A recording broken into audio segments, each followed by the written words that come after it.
In a world of clashing ideas and tested beliefs, Charlie Kirk's razor-sharp comebacks to woke challenges shattered debates and ignited minds.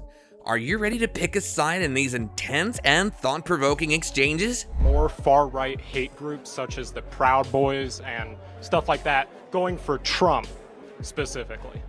Why is Iran for Kamala Harris? I don't know what the question is. Nazis like Trump, okay. Do you know who Richard Spencer is? Do you remember that name? No, The white supremacist. You know he just endorsed Kamala Harris and voted for Kamala Harris? David Duke, you know that name? No, I do not. Yeah, David Duke, the former leader of the KKK, also endorsed Kamala Harris. Interesting. So, but what do you think of Antifa? Well, are you for fascism? Because that's what No. Antifa is. So Well, then, no. Well, hold on. Let me get this straight. How because can Antifa is anti-fascist. Well, that's their name, but in Yes. practice, they hunt people down and batter them and assault them. do they? Yes, like Andy No and like myself and many others. Number 1, question about far-right groups and Trump. A student questioned far-right groups' support for Trump. Kirk redirected, mentioning Kamala Harris endorsements by Richard Spencer and David Duke, then criticized Antifa's violence, emphasizing civility among Trump supporters. Fair comparison? I mean, there are plenty of like crazy people out there on both sides. I just find it funny how more of those groups are going for him. But again, You know they're, what I mean? they're not, because look around you. This is your average Trump supporter is what you're surrounded by. Decent, amazing people that want a better country. You have one side that is trying to troll with whatever ridiculous stuff and interrupt me. You have another side that here wait patiently and ask questions. Which side wants civil dialogue and free speech? Why don't they come up to the front of the line and have a discussion? What are they afraid of? I don't know. Maybe they don't like being in front of crowds. That's to each their own. Number 2, why are you voting for Kamala Harris? You're voting for Kamala, I'm guessing, yeah? Yeah. So why are you voting for Kamala? Okay, well, I mean, I just think that the first thing I would look for in a candidate is someone that I think would be willing to accept if they lost the election. What is Kamala's greatest accomplishment? I mean, I would say her greatest accomplishment. Kirk pressed a student for Kamala Harris's accomplishments. The student hesitated, citing electoral integrity, but Kirk challenged their argument, questioning narratives about Trump's election denial and January 6th. Would you be prepared?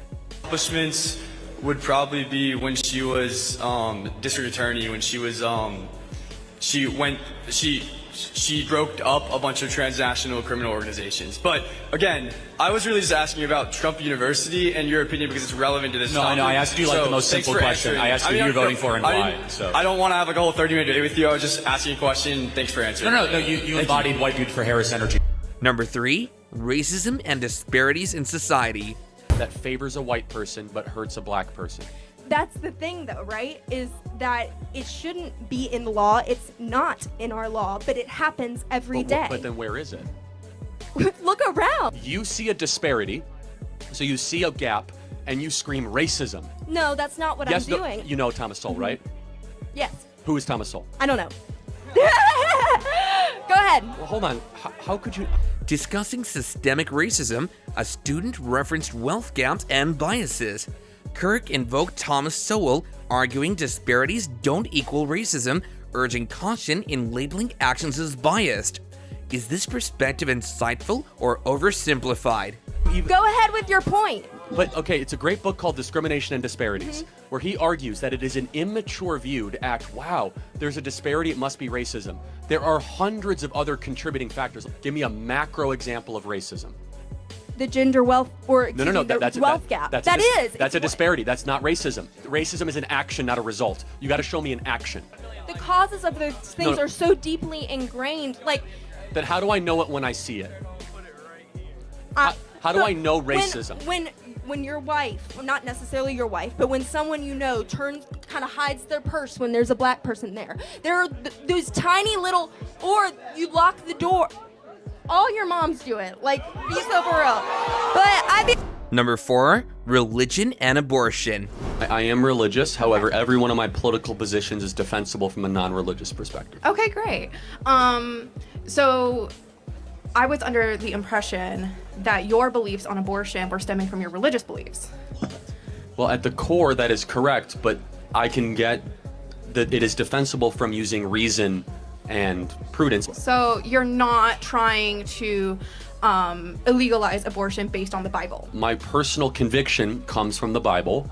I want to make abortion illegal because it is the only applicable extension of laws we already and standards we already have in the West. So we have murder laws. Yes. Therefore, murder laws should apply to unborn life as it does to born life. Kirk clarified his anti-abortion stance wasn't solely religious, offering secular arguments rooted in Western law.